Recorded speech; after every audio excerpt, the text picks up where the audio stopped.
I just finished this Brand X, I know, rolling road, and I thought I would give you an illustration of the purposes. This is a track-powered rolling road. When I touch the probes together and there's continuity, then they show continuity. And there you can see the center rail is connected to this piece up here. Then the outer rail, and this gets a little trickier because they are finicky. Yeah, see, it moved on me. Okay. The outer rail is connected to this wheel, and this outer wheel is connected to this wheel. And oddly enough, it all works. So when you have a Lionel that has commons here and hot here, or common here and hot here, I don't know how it goes, you can use the rolling road with a steam engine that has the pickup between the steam engine drivers. Now, there's a earlier and a later Lionel track. I know flyer guys, not on my list of priority, but I tried to help out the O guys, and then they came back and beat me up because I didn't fit the right track, or the track they had. Several guys were fine with this. This is the newer track. This is sort of like what their new flyers are getting, right? With the plastic and all. But if you had this track, and I built it for this track, it wouldn't fit. But now I've made one that fits all. It's like an Arkansas fits all, yeah. And so, if you go to the center track now, and here, you have continuity, you see that. You go to the outer track here, and you go here, you have continuity. You have continuity. You have continuity.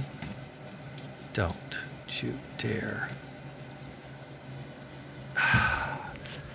Arg.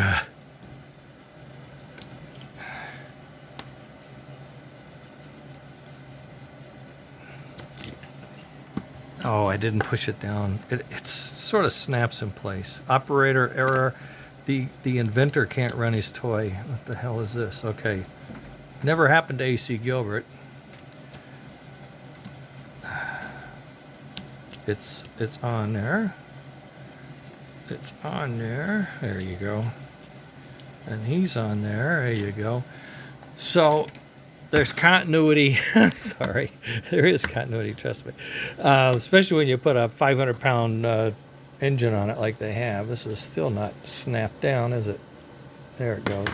I don't know what. Anyway, there's continuity here and here, here and here, and then here and here, and that's how that works. And this will work with either one.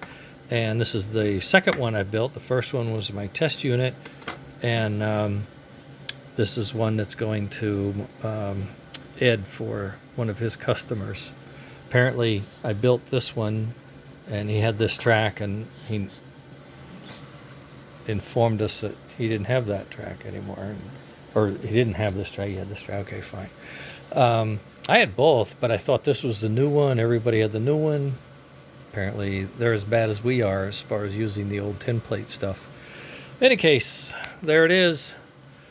I have 3 more to build, and I'll get those done probably tomorrow, and that can be checked off my list. I just finished the axles and the spacers for the second set. I have all the pieces for the second set.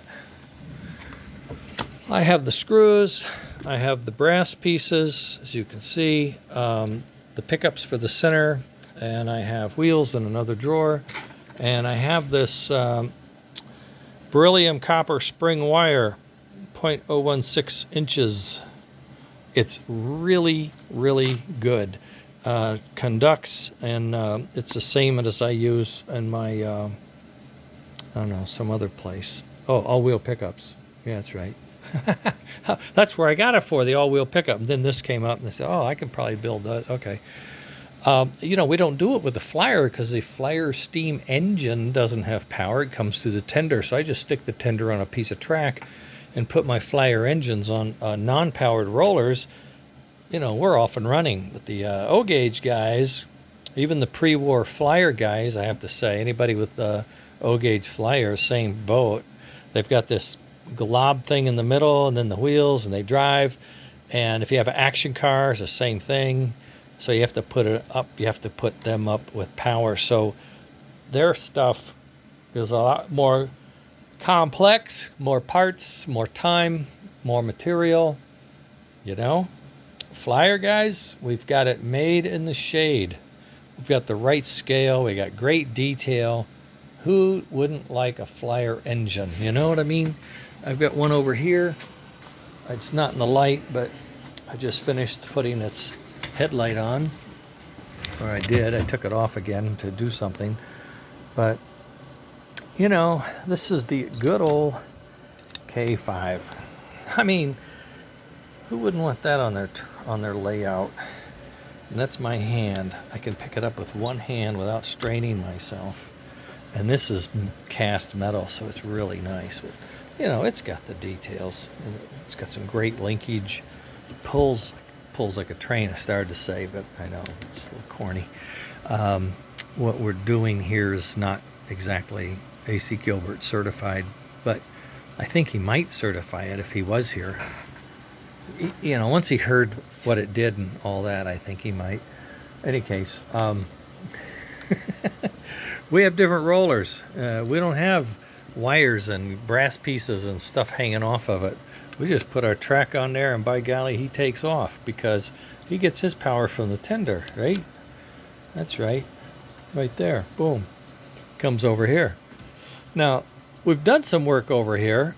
You know, we've got all-wheel pickup, and every wheel picks up the split axle and all that kind of stuff. So, you know, we are not sitting still on the S-gauge Flyer stuff, you know, and we can do that to a degree, I think, for the but I'm not getting too excited about it because it's so complicated and so many more parts. Ooh. Anyway, so I did rollers today. I did O-gauge rollers for Ed and his customer.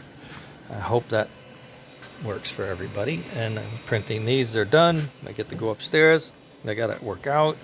I have to work out because we had some leftover birthday cake and I ate my piece. Oh boy, did I. Okay, there we are. I'll finish this up tomorrow and I'll get back on the 310. I promise. Tomorrow, 310.